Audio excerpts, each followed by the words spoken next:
Time now for sports on 104.7 The Cave. Here's Ned Reynolds.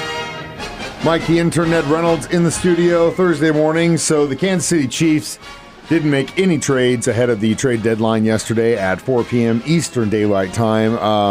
Word on the street is that they offered the Jets a fourth-rounder for Brees. They said not enough. Well, that's apparently what the situation is. And it's not like the Chiefs did not try to do something. They thought, yeah, we could use some help at running back. And Brees Hall, the New York Jets, who is a Midwest product, he's Iowa State, and one of their all-time great running backs.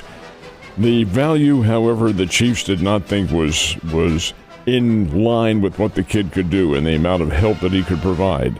The Jets wanted a third-round draft choice. The Chiefs said, no, fourth round is the size we're going to go. So, as a result, nothing did get done. However, while he would have been a help, the Chiefs are going to be fine without him and without anybody else. They're a good team, folks. They can play, and I really feel like they're headed for championship territory. And again, and it's not just this situation this year and right here and now, too. It's also the fact that we're going to have to pay McDuffie soon, and we're going to have to pay Rasheed very soon, too. So it's also that picture and the look of what's to come down the road. So as much as it would have been nice to see Brees in that backfield wearing red and gold, I completely understand Veach's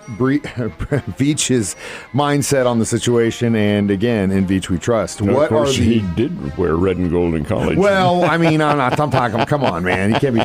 What are you talking about? That was old stuff. Not now. He's in green and white now. What are the odds on the Mizzou at Texas A&M game on Saturday? Well, the game is scheduled for 2:30 on Saturday afternoon, and the Texas A&M ball club that's coming in here is one of the best teams in the country. In fact, there's probably a lot of noise that maybe they should be number one as opposed to Ohio State, because A&M has played some tough teams, and in the Southeastern Conference they are not. They're rated number 3, but they're also a 7-point favorite over Missouri. A little bit surprised that the game is a touchdown difference because, of course, it's being played at Faurot Field, and that does make a difference.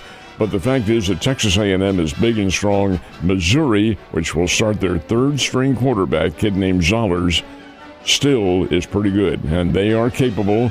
They have Ahmad Hardy at running back. Well, we'll see this week. I wouldn't put it past Mizzou to pull a big surprise, but they are a 7-point dog in this one. Anything can happen. Texas A&M, though, man, they look like a very complete team. So good luck, Tigers, this weekend. The Lady Bears kicked off their regular season this week. Where are they at next? They are playing tomorrow night in Arlington, Texas versus Texas Arlington. The Texas Arlington Mavericks have one regular season and an exhibition game, and they lost both of them. The exhibition game was against a D1 team, New Mexico, and lost 79-56. The regular season game was against Houston, and the Houston Lady Cougars won that one 76-59. So after tomorrow night, then Texas Arlington plays Wyoming, and that's a game on Saturday. But the fact is that they do have the Lady Bears coming up, and the Lady Bears will be a very tough challenge, and that's tomorrow night in Arlington, Texas for Missouri State. Go Lady Bears. In addition to that, we've got a Thursday night football game tonight, AFC West Showdown. We're rooting for the Raiders, right? That's the deal. We got to root Las Vegas. When have you ever rooted for the Raiders? I mean, they have to. We got to get the Broncos a loss somehow.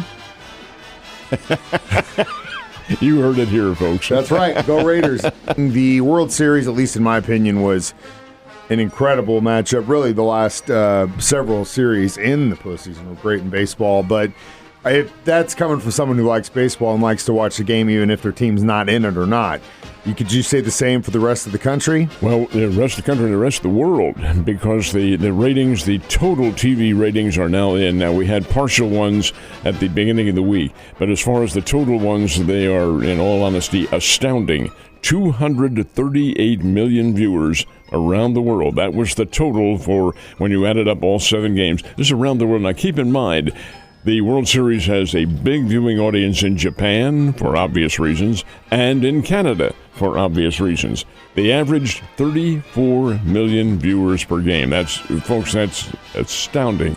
when you talk about baseball. That's a 19% increase over last year, and it matches the marks of 1992 when the World Series drew the Toronto Blue Jays were also in it that year against the Philadelphia Phillies. For the final game, which was loaded with drama, who would have ever known it would be as dramatic as this?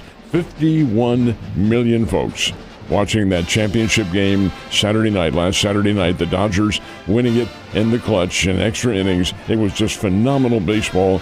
And as far as baseball being dead and nobody gives a damn about it anymore, forget that, folks. They do. Well, I agree. Again, I thought it was great.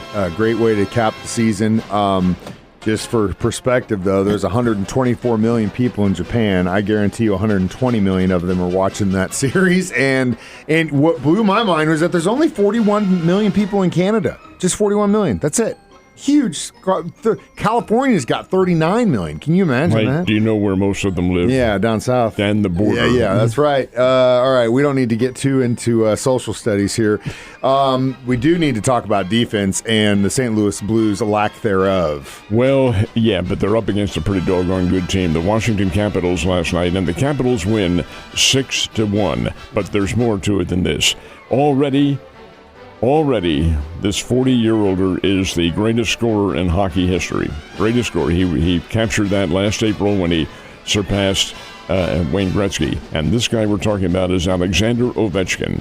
He is Russian, but he's been in the National Hockey League since 2004, somewhere around there. Last night, his goal in the second period was the 900th goal of his career. That's a magic number that nobody thought would ever be reached. Even Gretzky didn't have that. 900 career goals. And it turned out to be what really was a game winner because it put the Washington Capitals up 2-0. Of course, they went on to lead 6-0 at one time, but the Blues came back and got one goal. But that goal is what gave the Washington Capitals the winning margin indeed. He's the all-time greatest scorer in hockey history, and he's still strong even at 40 years old. He can play, and he wants to do more. That record will be all but unreachable, in my opinion, when it's all over. Yeah, that one's going to be a tough one to climb. And again, it comes down to that person's health and situation. We talked about the Lady Bears last time we spoke. Now let's talk about the actual basketball Bears when they back out on the court. They are on the court Saturday night at the Great Southern Bank Arena playing Northwest Oklahoma State. Now, Northwest Oklahoma State is another D2 team. These games count for the Bears. They do not count for the Division II team. Division II, they're exhibition games. But for the D1, kind of a strange turnaround, they do count. Well, the Bears had the one win over Missouri Southern. Now they play Northwest Oklahoma State out of Alva, Oklahoma. And Mike, that is way out in the panhandle. It is a long way from here. It is an interesting game.